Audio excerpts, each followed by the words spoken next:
Happy Tuesday, my good friends. So, once again, a reminder to all of you guys that are selling insurance. You cannot hire a third party to sell insurance on your behalf if that third party is not licensed. Once again, you cannot hire somebody else, whether here in the US or overseas, to sell insurance on your behalf using your quoting system, using your agent code, and expect for that to be okay. Again, in order to sell insurance, you got to have license, a license to sell insurance. And we all know what that takes. You got to study, you got to go to the state, you got to get fingerprinted. And then once you pass all that stuff,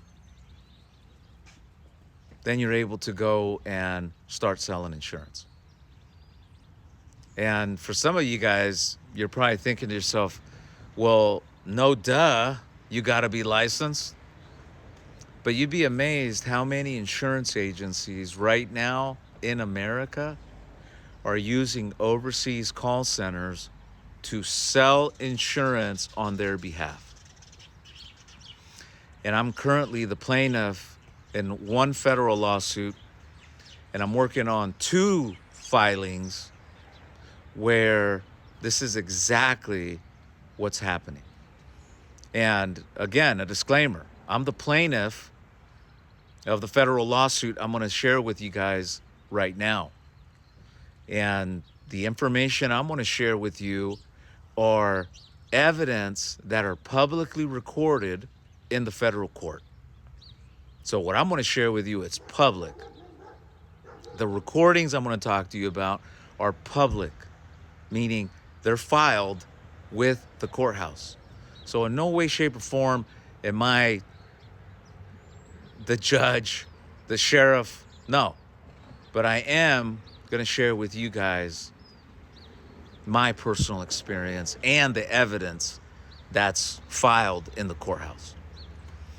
And over the years, I've been talking about compliance, talking about don't call people that are on the do not call registry.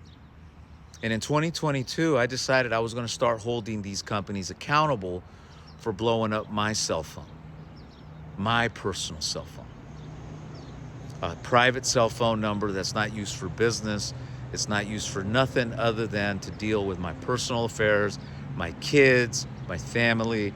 And other than that, no business. This phone number, you won't find it on any business advertisement. Again, because I made sure that it was private. And what's happened? Every single day, I get bombarded with calls of people trying to sell me final expense.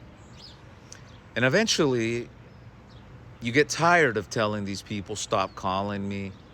I'm on the do not call registry. And you got to do something about it. And for me, I've started taking action against these people. But here's the point I want to talk about. In this particular case that I'm currently fighting in federal court in San Francisco, this insurance company, their agents, their agencies that are appointed with them, have overseas call centers, again, calling U.S. consumers, violating do not call registry laws, violating prior express consent, TCPA laws, as well as a bunch of other telemarketing laws. And not only are they doing that, which in that in itself is harassment, but what pisses me off even more is that they have these overseas centers pre-closing deals on behalf of these agencies and this insurance company. Again, imagine some center in Pakistan, Philippines, South America, and these folks are out there selling insurance on behalf of life insurance companies, insurance agents. They're pitching rates. They got access to the quoting system. They're collecting social security numbers. In my case, if you look at the filing, they even called my bank, representing themselves as the company, asking all this information from the banker, like the routing number, making sure all that's correct, all under the premise that they were licensed people. Well, for me, I understand consent laws pretty well in California in terms of recording, and I was able to record a good percentage of these type of engagements where you're able to hear they're cold calling me using automatic dialing system, attempting to sell me insurance, and I played along.